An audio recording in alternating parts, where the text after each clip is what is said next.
Hablemos a continuación de los circuitos en el régimen permanente con fuentes de tensión alterna. El primer circuito que podemos armar es este,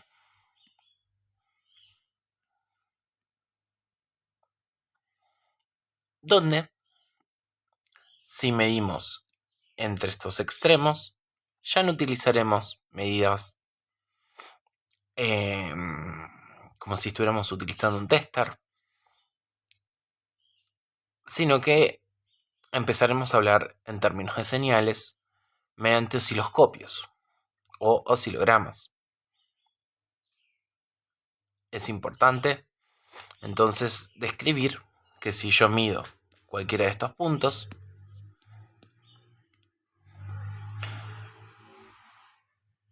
podemos decir si B0, el punto importante, el punto problema es A.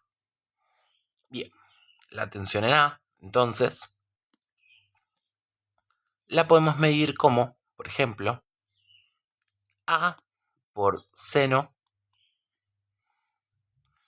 de omega T más phi más D. Esta es la generalización de una señal alterna. El valor D es una expresión constante que tiene una utilidad. Básicamente, lo que hace es desplazar el centro de la señal senoidal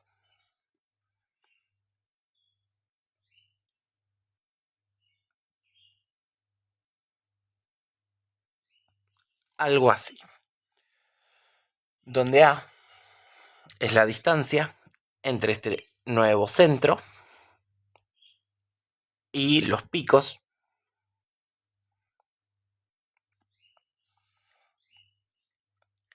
la distancia en este patrón entre el comienzo del patrón y el final del patrón es T,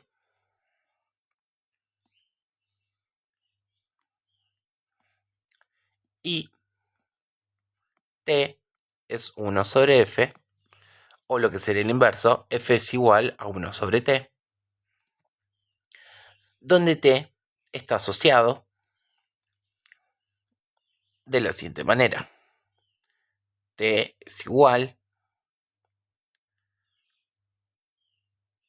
vamos para atrás, omega es igual a 2 por pi por F, o en todo caso 2 por pi sobre T. ¿Sí? Esto se conoce como velocidad angular y básicamente determina qué tan juntito, qué tan apretado horizontalmente se ve el gráfico. Phi lo que determina es el desfase. Para un desfase inicial de la fuente, podemos decir que como referencia el desfase sea 0. Entonces, cada vez que hablemos de una fuente alterna, datos que nos van a ser dados son el tipo de señal que tenemos. Típicamente, si estamos hablando de alterna, nos referimos a una señal senoidal o, como mucho, a una cosenoidal. Datos que nos van a dar entonces son la amplitud y omega, o la frecuencia o el periodo. Sin embargo, hay otras formas de describir esta información, como por ejemplo, a esto lo podemos llamar valor pico, pero la distancia entre dos picos es el voltaje pico a pico. ¿Sí? Esa distancia, que es 2 veces la amplitud, también es útil. Sin embargo, también podríamos utilizar otra medida más común en aquellos casos donde no hay un corrimiento vertical, que se llama voltaje eficaz, o también conocido como voltaje RMS. El voltaje RMS se calcula como el voltaje pico, es decir, la amplitud, dividido la raíz cuadrada de 2. Aproximadamente es el 70%, 70,7 del voltaje pico. Cuando yo hago una medición, por ejemplo, de alterna, utilizando un multímetro digital o un multímetro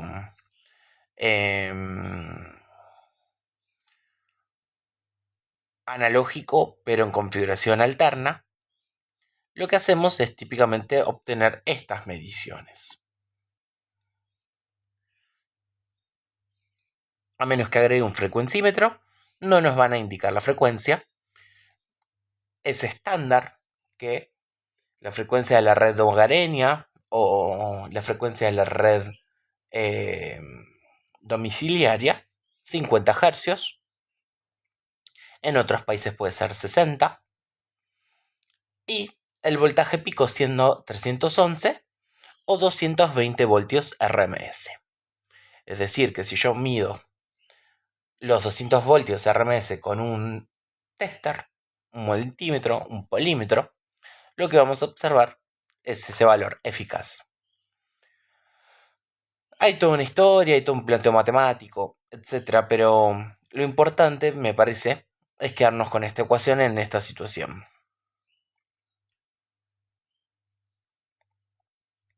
Otros circuitos que podemos armar son, por ejemplo, el divisor de tensión. Es un circuito el cual está diseñado a partir de dos resistores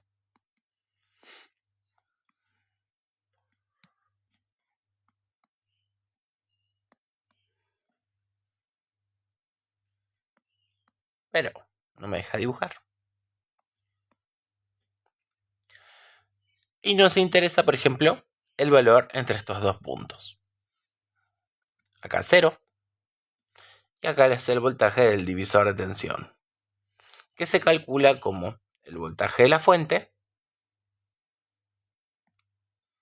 por el valor de la resistencia número 2 sobre el valor de la resistencia número 1 por el valor de la resistencia número 2, siendo este R2 y esta R1 y este el valor de la fuente.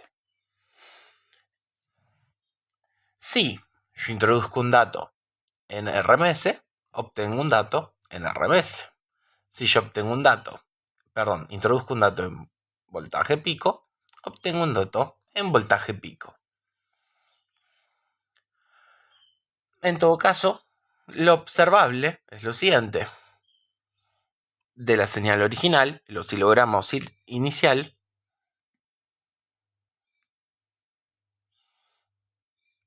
observaríamos, por ejemplo, este oscilograma.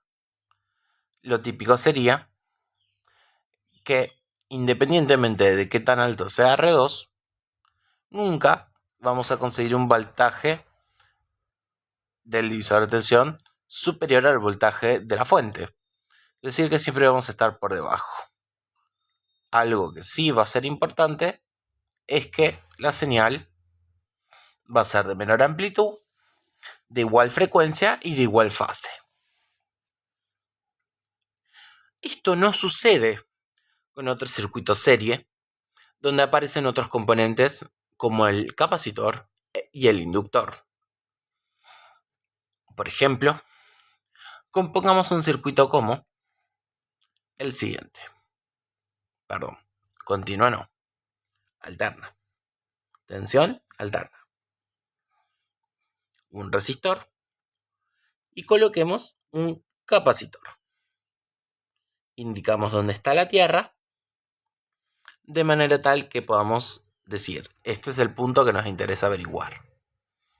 El voltaje en este otro punto es el mismo que el voltaje en este otro punto, porque hay un cable. Y es el voltaje de la fuente respecto de 0.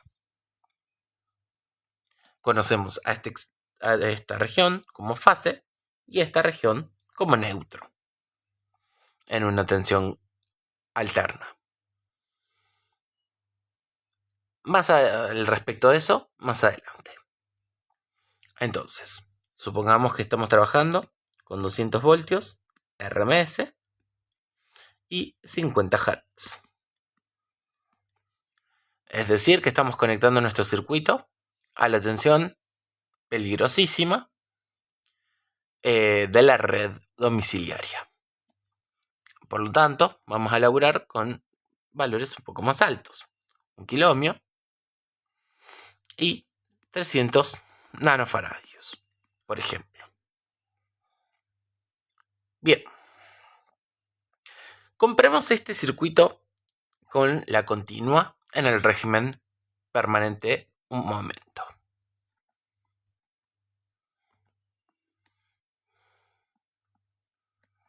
Ponemos un capacitor en serie a un resistor de 1 kiloohmio, las mismas características. Y observemos que si yo aplico 200 voltios de continua, primero la frecuencia es 0, porque estamos laburando en 0 Hz, es decir, continua. Sin embargo, es importante destacar lo siguiente. En el régimen permanente, un capacitor en continua o a 0 Hz se comporta como un circuito abierto, es decir, que entre este extremo y este extremo hay una resistencia extremadamente alta. Por el contrario, el mismo circuito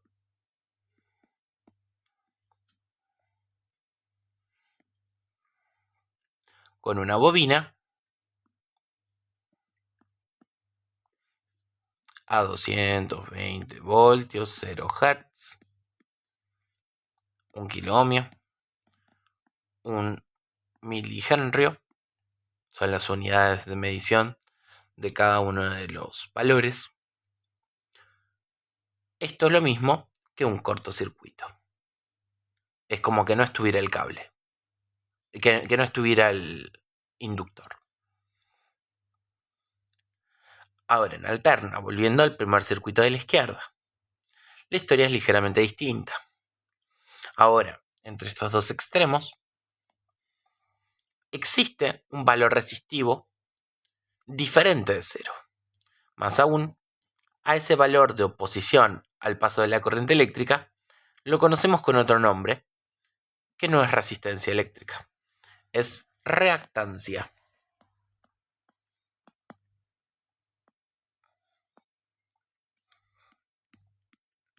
La reactancia es la oposición al paso de la corriente eléctrica en función de la frecuencia. Esto es importante porque a partir de acá los componentes van a variar su comportamiento cuando se apliquen diferentes frecuencias. Para eso empleamos una ecuación, o dos en realidad. La ecuación de la reactancia inductiva y la ecuación de la reactancia capacitiva son algo así como omega L. Dijimos hace un rato que omega es 2 por pi por F o 2 por pi sobre T, o 1 sobre omega C.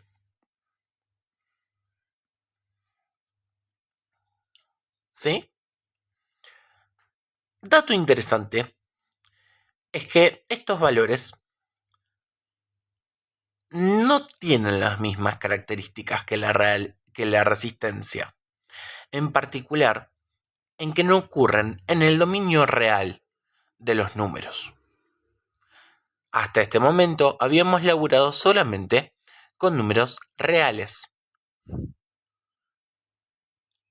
A partir de este momento vamos a trabajar también con números imaginarios. Es decir, vamos a empezar a trabajar con el plano complejo. Particularmente, vamos a emplear representaciones matemáticas de la forma real e imaginaria,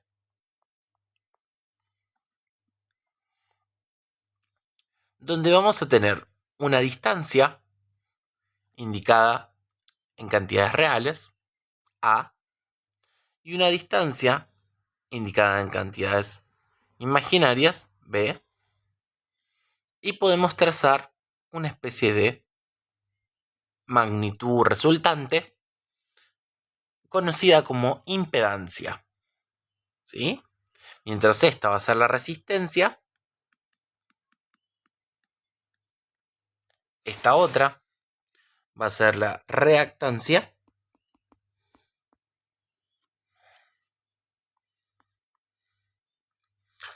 el resultado de la suma de estas dos, a partir de la ecuación de Pitágoras, porque observarán que hay una especie de triángulo, se llama impedancia. La resistencia se simboliza con la letra R mayúscula. La reactancia se simboliza con la letra X mayúscula. La impedancia con la Z mayúscula. Más aún, dependiendo A y B, la impedancia presenta una inclinación o un desfasaje medida en ángulos, puede ser en grados, puede ser en radianes, esa otra forma que tiene la calculadora científica si alguna vez la han usado, y es de nuestro interés decir que Z es igual a A más JB, en ohmios, por supuesto. También podemos decir que Z, esto se llama forma rectangular.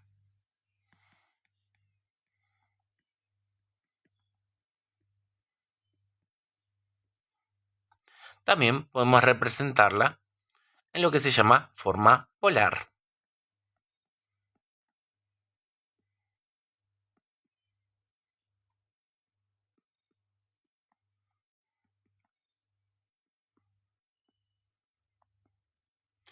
Donde indicamos la longitud de Z y el ángulo de Z.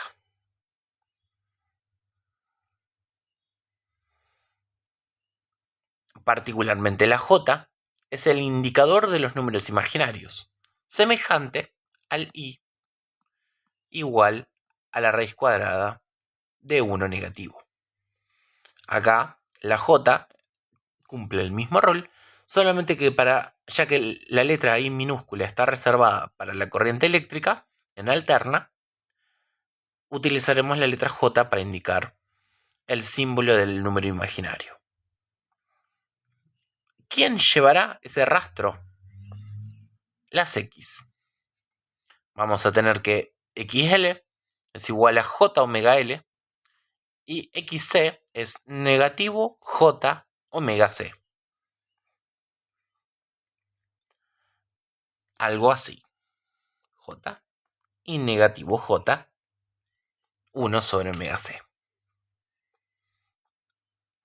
De esta manera, vamos a poder conformar circuitos en alterna, por ejemplo, con un resistor y un capacitor, donde el grado de oposición del capacitor es igual a negativo J 1 sobre omega C y R. Donde acá vamos a tener, por ejemplo, 220 voltios RMS.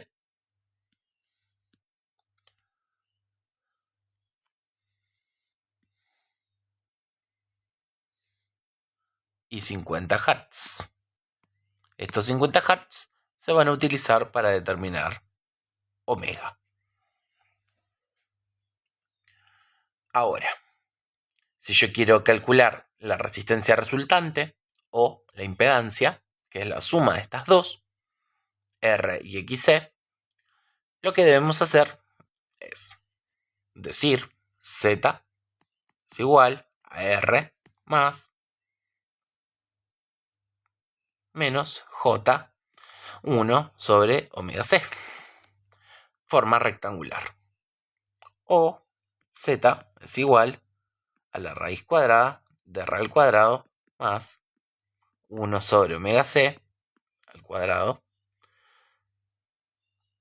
ángulo tangente a la menos 1 de 1 sobre omega CR. ¿Sí?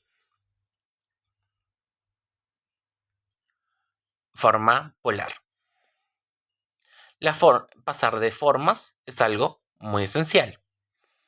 Utilizaremos estrategias algebraicas, así como también estrategias geométricas para poder pasar de un lado a otro.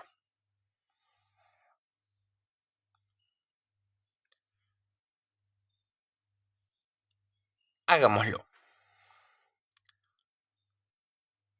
Por ejemplo, si yo quiero a continuación calcular la corriente, esta no es otra cosa que el voltaje sobre Z en la forma polar,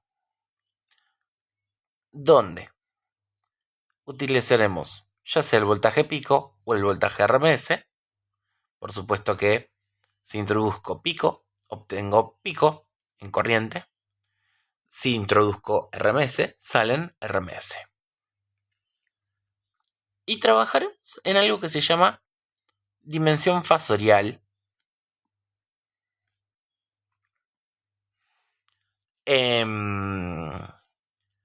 es básicamente este laburito en el que vamos a medir las amplitudes de cada señal, tanto del voltaje como de la impedancia, y los ángulos. Los ángulos nos van a permitir una serie de dibujos muy especiales que se llaman representaciones fasoriales. Las representaciones fasoriales son parecidas a las representaciones en el dominio del tiempo. Por ejemplo, tengamos una señal de voltaje de 311 voltios pico. Por lo tanto, nuestra señal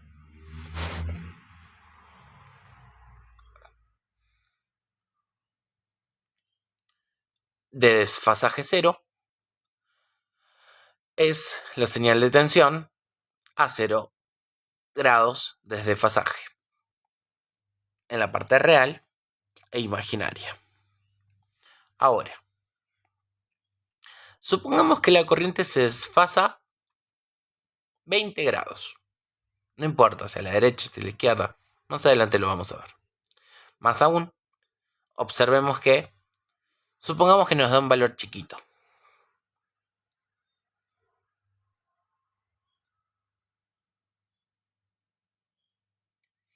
Es de igual frecuencia, pero de distinta fase. Acá la señal está adelantada o atrasada. Esos son los términos que utilizamos.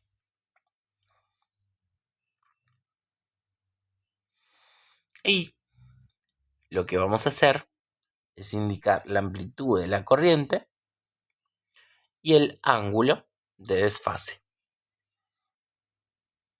Esta es la representación fasorial.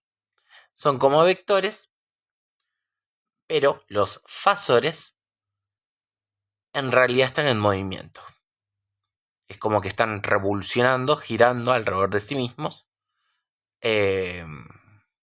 produciendo el gráfico de la derecha. Este es un gráfico de voltaje y corriente en función del tiempo. Mientras que el otro es la composición real e imaginaria. Existen otros gráficos, como el de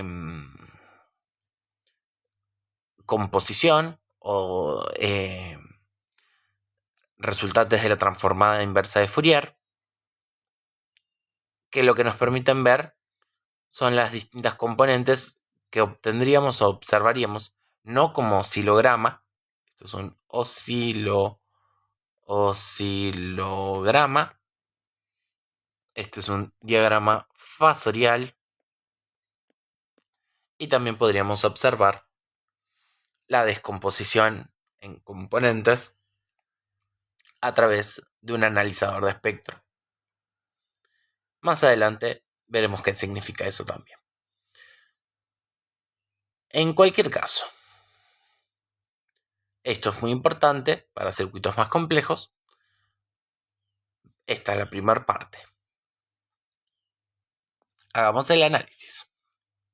Planteemos una alterna, supongamos de 10 voltios pico,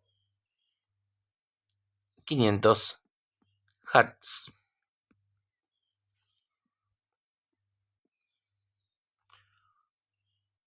$3 kiloohmios.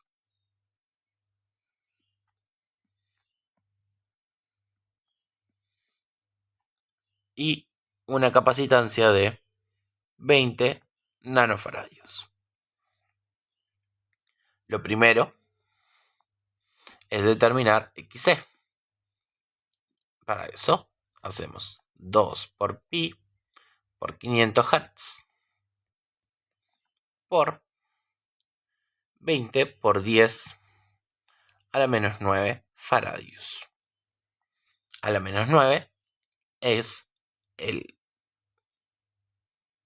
subíndice de nanofaradio. XC es igual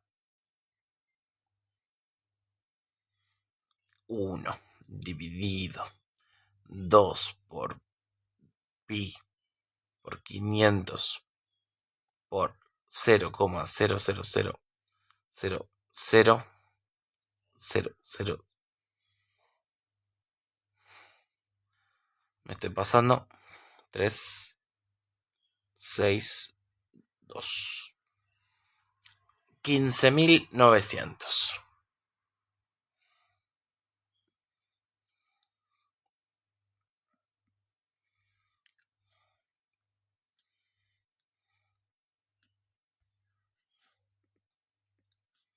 $15.900 ohmios. O 16K ohmios. Negativo J. Eso es muy importante. 2. Cálculo de Z. Para eso usamos la forma rectangular. Perdón, la forma polar. Y nos da que 3K al cuadrado más 16K al cuadrado tangente a la menos 1 de 16K sobre 3K nos da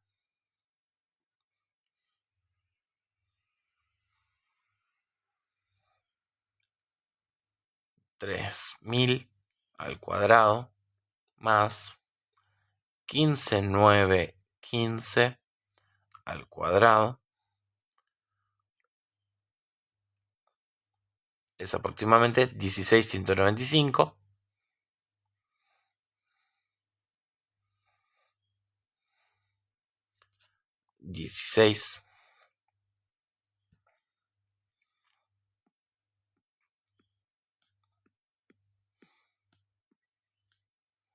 Ángulo de fase, porque estamos hablando en términos fasoriales o en términos polares, como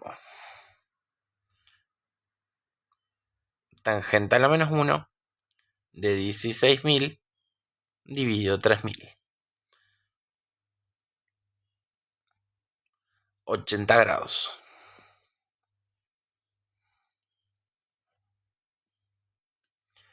¿Qué ángulo es el correcto? Este ángulo es menos 80 grados. ¿Cómo nos damos cuenta? Si graficamos la parte real e imaginaria de la impedancia, nos da que esto es 16K menos J y 3K reales. Entonces el triángulo que se forma experimenta un ángulo de menos 80 grados medido respecto del eje X hacia la derecha. ¿Sí?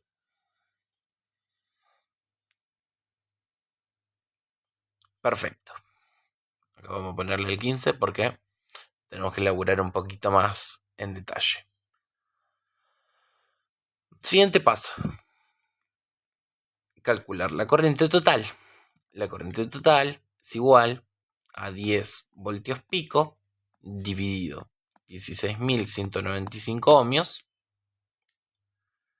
Esto está en 0 grados y esto está en menos 80.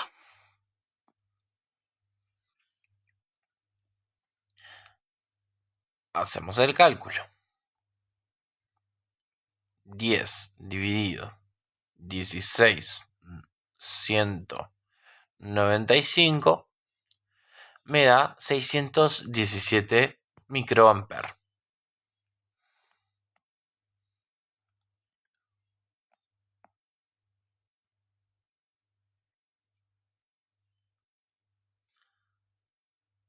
¿Cuánto? 617 microamperes. 617 microamperes pico, ángulo de 80 grados. ¿Por qué? Acá hay una regla muy sencilla. Los ángulos en la división se restan. ¿Sí? Entonces, 0 menos menos 80 es más 80. Por lo tanto, cuando pasamos el gráfico a diagrama fasorial, tenemos la señal de voltaje y 80 grados para arriba, la corriente.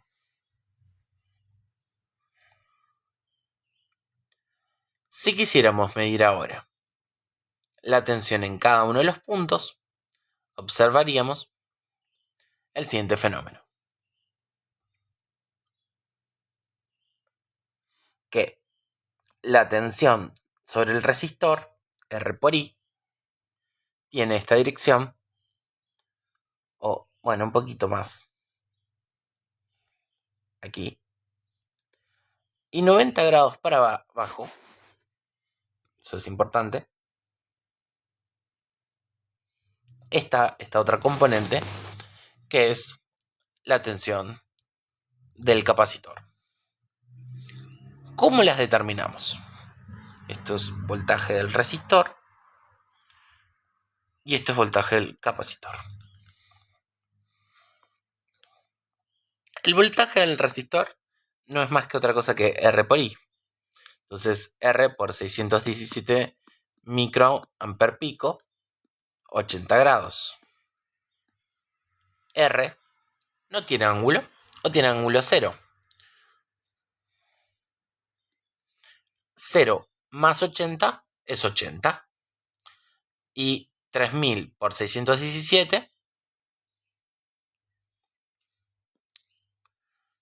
3000 por 0,000617 es 1.85 voltios. 1.85 voltios pico a 80 grados. El voltaje en el capacitor es parecido. Esto es 1 sobre omega C ángulo menos 90. Esto se debe al menos J por 617 microamper pico, 80 grados. Y me da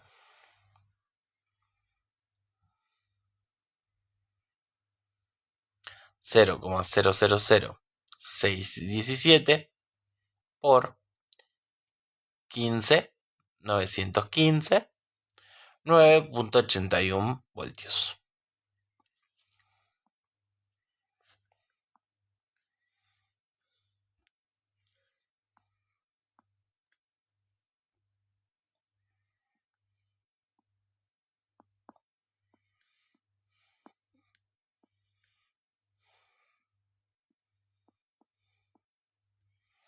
menos 10 grados.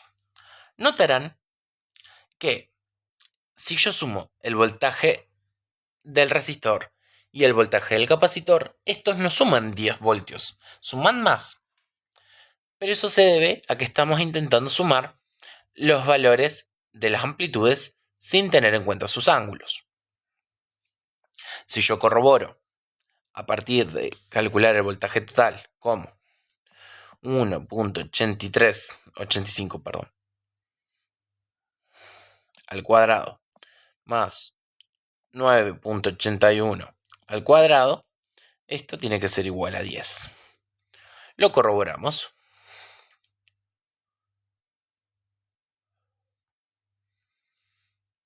Raíz cuadrada de 1.85 al cuadrado más 9.83 al cuadrado da 10 con chiruelitas debido a los errores por simplificar demasiado los números.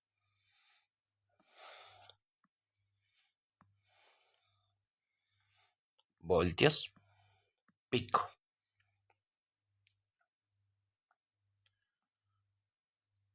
Hagamos lo mismo para un circuito RL o resistencia inductor. Para un circuito RL tenemos, eso es para continua, alterna, un resistor, un inductor de 500 microfaradios, henrios, 3 kilo ohms, 10 voltios pico, 500 Hz. Básicamente el mismo circuito, solo que hemos cambiado el componente capacitivo por inductivo. Primer paso. XL. 2 por pi por 500 por 500 por 10 a la menos 6.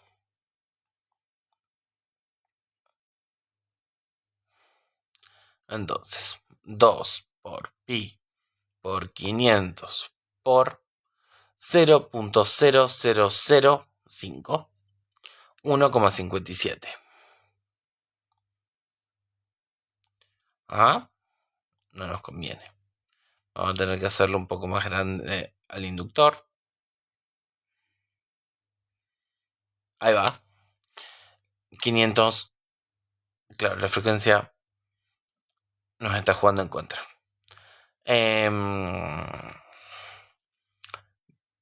500 milihenrios. Entonces, cambiamos esta notación por 500 milihenrios y cambiamos acá por un 3. Con tal de obtener XL igual a 1570. 1570 ohms. Ángulo 90 positivo. Paso 2. Z es igual a la raíz cuadrada de 3K más 1570 tangente a la menos 1 de 1570 dividido 3000. Z es igual raíz cuadrada de 3000 al cuadrado más 1570 al cuadrado es igual a 3385. 3000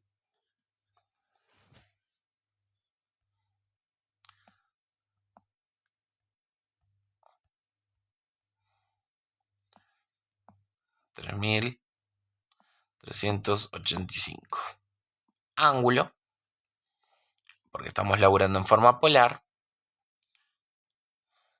tangente a la menos 1 de 1570 dividido 3000, 27 grados.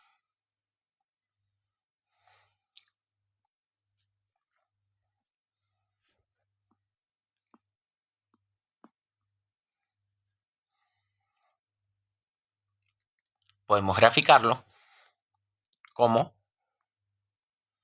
3000, 1500, 3000 y pico, ángulo 27. Lo siguiente. 4, 3. Cálculo de la corriente es igual a 10 voltios pico dividido 3385, ángulo 0, ángulo 27, y es igual a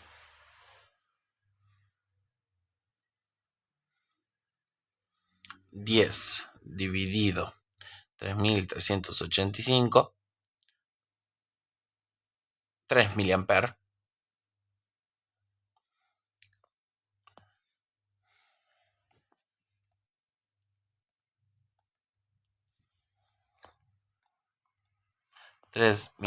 pico, ángulo negativo 27.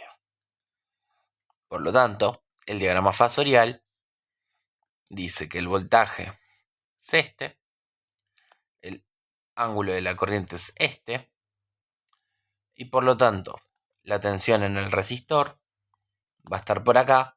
Siempre la tensión del resistor tiene la misma fase que el de la corriente, y a 90 grados está, respecto del resistor, el inductor. Determinémoslo. 4.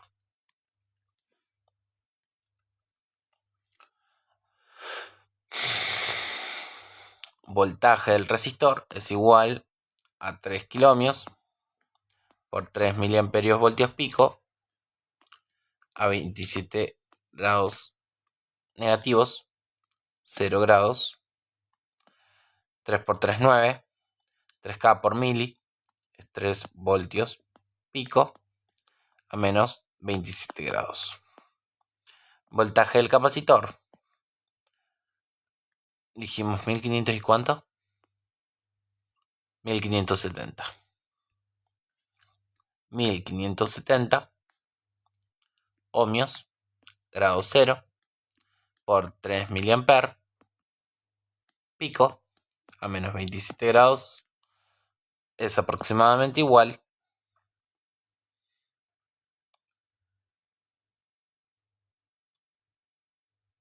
esto es 9, perdón, y esto es 4,5 voltios pico a 0 menos 27, perdón, esto es 90, 90 menos 27 es 53, creo que sí.